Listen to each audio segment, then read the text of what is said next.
অৱস্থা অলপ সংকটজনক অৱস্থা। এই মুহূৰ্তত কালি না পৰহিদিনা বাদে আমাৰ MLA সাহেব ইয়াতে আহিছিল, আহি পৰিদৰ্শন কৰি আমাৰ কাকবা ফোন কৰি 2000 বেগৰ এটা স্কিম ল'লে। কিন্তু 2000 বস্তা যদি স্কিম লৈছে এইটোত কাম নহয়, কাৰণ যেনেকৈ গৰাখহনি চলি আছে এইটো 2000 বস্তাত কোনো কাম নহ'ব। গতিকে আমি এইটো ভাবিছোঁ যে চৰকাৰে যদি মানে ইয়াত যদি কিবা এটা বল্ডাৰৰ যদি ব্যৱস্থা কৰে তেনেহ'লে মানে ভাল হ'ব বুলি আমি অনুভৱ কৰোঁ।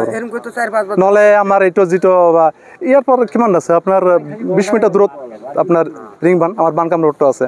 যেতিয়া বানকাম ৰোডটো ভাঙাৰ লগে লগে একদম একেদিনে একদম মানে আপোনাৰ ফিনিচিংটো পাই যাব, একদম বৰ্ডাৰ পাই যাব। বৰ্ডাৰটো ইয়াৰ পৰা বেছি দূৰ নহয়, 1.5 কিলোমিটাৰ। তো এইটো ভাঙিলেতো পানীৰ যিটো স্পীড, এতিয়া যিটো বাৰিষা কালৰ পানী স্পীডটো বেছি, অলপমান মানে ইফালে চৰং পালেই মানে আপুনি ভাবো যে এটা নদী হৈ যাব। গতিকে আমি ভাবোঁ যে যদি এইটো ৰিংবানটো যদি ভাঙি যায় তেনেহ'লে আৰু এই এসপ্তাহৰ ভিতৰত আমাৰ কাৰ্যতৰ বেৰ নাথাকে, এইটো পূৰা মানকাচৰ মানে আমাৰ যিটো জিলা যিটো এইটো মুক্তি লগা হৈ যাব। যেতিয়া মুক্তি লগা হ'লে মানুহৰ যিটো হাৰাশাস্তি হাহাকাৰ, আপুনিতো জানে এইটো আমাৰ মনত নাই কিমান চনত যে আমাৰ এই যে এইটো ভাঙিল যে প্ৰথমত, এইটো কিমান চনত 2007 নাকি ভাঙিছিল যে, তেতিয়াতো আমাৰ মানকাচৰ জিলাবাসীৰ যিটো ৰাইজৰ যিটো হাৰাশাস্তি, মানুহৰ ঘৰবোৰ গৈছিল পানীত, বহুত মানুহো মৰিছে, খেতি বাতি বহুত কষ্ট নষ্ট হৈছে।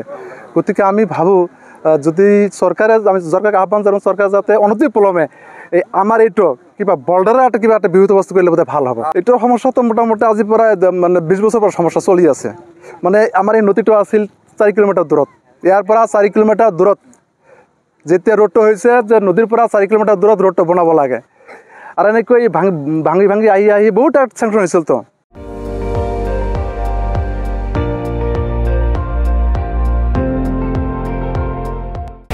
আপুনি চাই আছে ND24, সৰ্বশ্ৰেষ্ঠ নহয় সৰ্বোত্তমৰ দৌৰত।